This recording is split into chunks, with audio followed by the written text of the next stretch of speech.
தமிழ்நாடு வருவாய்த்துறை அலுவலர் சங்கத்தின் மத்திய செயற்குழு முடிவின்படியும் மாநில மையத்தில் முடிவின்படியும் தமிழகம் முழுவதும் தற்போது நடைபெற்று கொண்டிருக்கும் மாநிலம் தழுவிய பணி புறக்கணிப்பு மற்றும் காத்திருப்பு போராட்டமானது 3வது நாளாக வெற்றிகரமாக புதுக்கோட்டை மாவட்டத்தில் நடைபெற்று கொண்டிருக்கிறது. இதில் நமக்கு தமிழ்நாடு அரசுக்காக இது நம்ம 26/11 போராட்டம் அறிவிச்சிருக்கோம். மாநில மையத்தால் அனௌன்ஸ் பண்ணிட்டாங்க. இருந்தாலும் 25/11/2024 முதல் நாளே அரசாணை எண் 97/98 நமக்கு முதல் கோரிக்கையானது எங்களுக்கு அரசாணை அளித்ததுக்கு தமிழக அரசுக்கு முதற்க நன்றியை தெரிவித்துக் கொள்கிறோம். இதனைத் தொடர்ந்து நமக்கு முக்கிய கோரிக்கைகள் மீது 8 கோரிக்கைகள் முக்கியமான கோரிக்கைகளாக இருக்குது. இதில் குறைந்தது 2 அல்லது 3 கோரிக்கைகளுக்காவது அரசாணை பெற்றுத்தருமாறு மாநில அரசை கேட்டுக்கொண்டு நேற்றைய நாளில் நமக்கு வருவாய்த்துறை அமைச்சர்கள் தொலைபேசி வாயிலாக மாநில நிர்வாகிகளை தொடர்பு கொண்டு நம்ம இந்த மாதிரி கோரிக்கையெல்லாம் கம்பல்சரி நாங்கள் நிறைவேற்றி தந்துடுறோம், கொஞ்சம் பேரிடர் காலமாக இருக்கனால கைவிட்டுற மாதிரி சொன்னாங்க. பேரிடர் எங்கெங்கே மழை இருக்கோ அந்த 10 மாவட்டத்துக்கு மாநில மையமானது மனிதாபிமான அடிப்படையில் விலக்களிச்சிருக்காங்க. விலக்களிச்சப்போ நமக்கு அந்தந்த மாவட்டத்தில் எப்படி மழை பெறுதா என்னங்கிறத பார்த்துட்டு இப்போ புதுக்கோட்டை மாவட்டத்தில் நேற்று பேரிடர் பணியும் பார்த்தாங்க.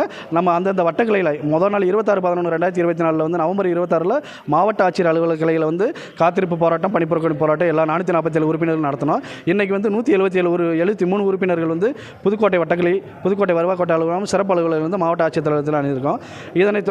இதனை தொடர்ந்து நமக்கு பேரிடர் பணியையும் பார்த்து கொண்டு நம்ம புதுக்கோட்டை மாவட்டத்தில் நமக்கு பணிப்புறக்கணிப்பில் ஈடுபடுறோம். தமிழக அரசானது இந்த மீதமுள்ள 9 கோரிக்கையில் 1 நிறைவேற்றிருக்காங்க.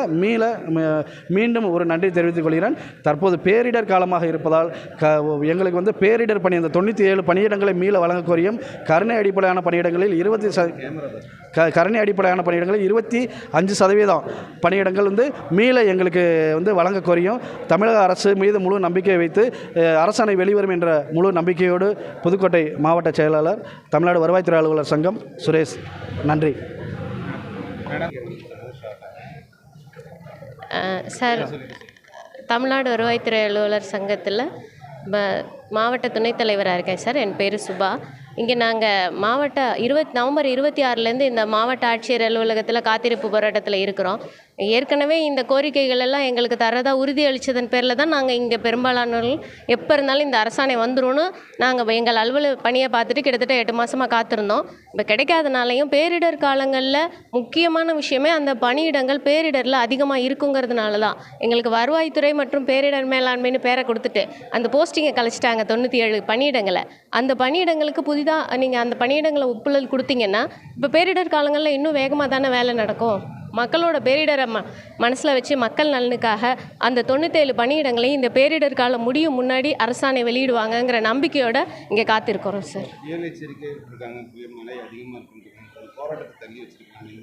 இந்த புயல் மழைக்கும் அந்த பேரிடர் மீட்புத்துறை இன்னும் சிறப்பாக செயல்படணுங்கிறதுனால தான் சார் அந்த 97 பணியிடங்களையும் நாங்கள் கேட்குறோம்.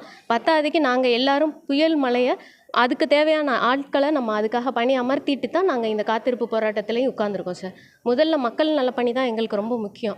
இருந்தாலும் கூட இதுவும் மக்களுக்காக தான் அந்த 97 பணியிடங்களையும் கூடுதலாக நம்ம கேட்குறோம். பேரிடர் அப்படிங்கிறது அன்றைக்கி மட்டும்தான் எல்லாருக்கும் தெரியும். அதுக்கப்புறமா அதில் அந்த புயல் சேதங்களை கணக்கிட்டு அதுக்காக அவங்க மக்களுக்கு செய்ய வேண்டிய வேலைகள் நிறைய இருக்குது சார், கடுமையாக இருக்கும். அப்போ நாங்கள் இன்றைக்கி புயல் வேலையை இன்றைக்கி மட்டும் பார்த்துட்டு போயிட மாட்டோம். அந்த புயல் மற்றும் பேரிடர் மீட்பு பணிகளுக்காக நிரந்தரமாக பணியிடங்களை கலைச்சதை 97 பேரை நாங்கள் திரும்ப கேட்கிறோம். அதற்காக தான் இந்த அரசாணையை இந்த பேரிடர் காலங்கள்லையும் இப்படி மழை வெயில் பார்க்காம மகளிர்லாம் உட்காந்து கேட்டுட்ருக்கோம். நன்றிங்க சார்.